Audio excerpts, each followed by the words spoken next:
پاکستان اور دیگر ممالک کی درخواست پر پروجیکٹ فریڈم مختصر مدت کے لیے روکنے پر اتفاق سامنے آیا ہے۔ امریکی صدر ڈونلڈ ٹرمپ کا اعلان، کہا پاکستان اور دیگر ممالک کی درخواست پر ایران کے خلاف مہم میں حاصل ہونے والی غیر معمولی عسکری کامیابی اور ایران کے نمائندوں کے ساتھ حتمی معاہدے کی جانب پیش رفت کے پیش نظر ایک اہم فیصلہ کیا گیا۔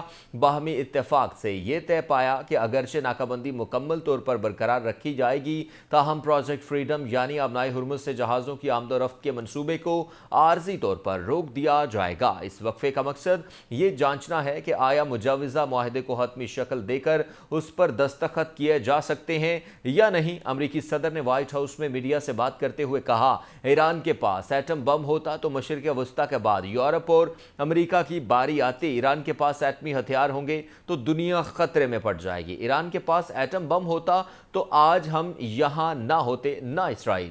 ایران کبھی جوہری ہتھیار نہیں رکھ سکتا۔ ایرانیوں کو بہتر فیصلہ کرنا چاہیے کیونکہ نہیں چاہتا ایران میں گھس کر لوگوں کو قتل کریں۔ نیو یارک میں بہت سے ایرانیوں کو جانتا ہوں، ایرانی بہت اچھے ہوتے ہیں اور اچھے لوگوں کو قتل نہیں کرنا چاہتا۔